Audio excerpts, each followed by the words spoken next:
अनंत चतुर्दशी यह भाद्र मास की शुक्ल पक्ष की चतुर्थी को मनाई जाती है। अनंत एक संस्कृत शब्द है जिसका अर्थ है जिसका कोई अंत ना हो। इस अनंत चतुर्दशी व्रत का वर्णन हमारे धार्मिक ग्रंथ महाभारत में भी किया गया है। सबसे पहले पांडवों ने श्री कृष्ण भगवान के कहने पर इस व्रत को विधिपूर्वक किया था। जब पांडव जुए में हारने के बाद वन में बहुत ही कष्टपूर्वक जीवन जी रहे थे, तब श्री कृष्ण भगवान पांडवों से मिलने आए। तब युधिष्ठिर ने कृष्ण भगवान से पूछा कि हे प्रभु, हमें कोई ऐसा उपाय बताएं जिससे हम अपने कष्टों से छुटकारा पा सकें। तब श्री कृष्ण भगवान ने पांडवों से कहा कि तुम अनंत व्रत का विधि पूर्वक व्रत करो और अपने सारे कष्टों से तुम्हें छुटकारा मिल जाएगा। तब युधिष्ठिर ने कृष्ण भगवान से इस व्रत के महत्व के बारे में पूछा। तब श्री कृष्ण भगवान ने इस व्रत के महत्व को बताने के लिए युधिष्ठिर को एक कथा सुनाई। प्राचीन काल में सुमंत नाम के एक ब्राह्मण थे। उनकी पत्नी का नाम दीक्षा था। उनकी एक सर्वगुण संपन्न कन्या जिसका नाम सुशीला था। सुशीला जब धीरे धीरे बड़ी हुई तो उसकी माता की मृत्यु हो गई। उसके बाद सुमंत ने कर्कशा नाम की एक स्त्री से दूसरा विवाह किया। सौतेली माता कर्कशा सुशीला को बिल्कुल भी पसंद नहीं करती थी। वह उसे तरह तरह की तकलीफ़ें देती थी। तब सुमंत ने धीरे धीरे समय बीतने के साथ अपनी पुत्री सुशीला का विवाह कौंडिन्य ऋषि के साथ कर दिया। कौंडिन्य ऋषि के पास भौतिक सुख सुविधाएं और वैभव की कोई भी कमी नहीं थी। परंतु जब दहेज प्रथा के अनुसार बेटी व दामाद को कुछ देने की बात आई तो सौतेली माँ कर्कशा ने अपने दामाद को ईंट और पत्थर बांधकर दे दिए। कौंडिन्य ऋषि को अपनी पत्नी के साथ किए गए इस व्यवहार से बहुत ही दुख हुआ और वो बिना कुछ कहे अपनी पत्नी के साथ अपने आश्रम की ओर चल दिए। परंतु रास्ते में ही रात हो गई। एक नदी तट पर रुककर उन्होंने संध्या पाठ किया।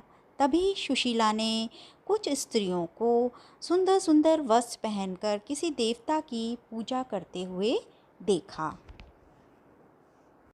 तब सुशीला ने उनसे उस पूजा के बारे में पूछा। जब उन्होंने उस व्रत के महत्व को बताया तो सुशीला बहुत ही प्रभावित हुई और उन्होंने वहीं उस व्रत का अनुष्ठान किया और 14 गांठ वाला डोरा पहन के वे कौंडिन्य ऋषि के पास आईं। परंतु कौंडिन्य ऋषि को लगा कि सुशीला ने कोई ऐसा डोरा बांध रखा है जिससे वे उन्हें वश में करना चाहती हैं। तो कौंडिन्य ऋषि ने उस 14 गांठ वाले डोरे को तोड़कर अग्नि में फेंक दिया।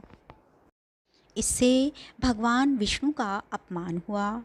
उसके बाद कौंडिन्य ऋषि दुखी रहने लगे और उनकी सारी संपत्ति नष्ट हो गई और वो दरिद्र हो गए। फिर एक दिन उन्होंने अपनी पत्नी से अपनी सारी संपत्ति के नष्ट हो जाने का कारण पूछा। तब सुशीला ने उन्हें उस 14 गांठ वाले डोरे को जलाने की बात याद दिलाई, यानी कि उस अनंत के डोरे को जलाने की बात याद दिलाई। तब ऋषि कौंडिन्य अनंत भगवान के अपमान का पश्चाताप करने के लिए वन में चले गए। तब वो कई दिनों तक निराश होकर भटकते भटकते भूमि पर गिर पड़े। तब अनंत भगवान प्रकट होकर बोले कि तुमने मेरा तिरस्कार किया था, इसलिए तुम्हें इतना कष्ट भोगना पड़ा। तुम दुखी हुए पर अब तुमने पश्चाताप किया है, मैं तुमसे प्रसन्न हूँ और तुम अब घर जाकर विधि पूर्वक व्रत करो।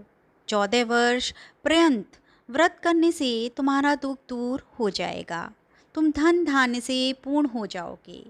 ऋषि कौंडिन्य ने वैसा ही किया और उन्हें सारे परेशानियों से मुक्ति मिल गई। श्री कृष्ण की आज्ञा से युधिष्ठिर ने भी 14 वर्षों तक अनंत भगवान का विधि पूर्वक व्रत किया, जिसकी प्रभाव से पांडव महाभारत के युद्ध में विजयी हुए और चिरकाल तक उन्होंने राज्य किया। इस कथा के अनुसार भगवान कृष्ण का कहना है कि अनंत उनके रूपों में से ही एक है, जो कि काल यानी समय का प्रतीक है। भगवान श्री कृष्ण ने गीता में कहा है कि सब कुछ मुझसे ही उत्पन्न है, मैं सबका स्रोत हूँ। हमें भगवान श्री कृष्ण के कहे हुए जो भी वचन हैं उन्हें बिना सोचे समझे स्वीकार करना चाहिए। जैसे पांडवों ने पूरे समर्पण भाव से श्री कृष्ण भगवान के कहे हुए कथन का पालन किया और एक सुखी जीवन जिया, हमें भी उसी तरह भगवान कृष्ण के सभी कथनों को स्वीकार करते हुए उसका पालन करना चाहिए। जो भी व्यक्ति इस अनंत चतुर्दशी के व्रत को करता है उसे सुख, संपदा, धन, धान्य, यश, वैभव, लक्ष्मी, पुत्र व सभी सुखों की प्राप्ति होती है।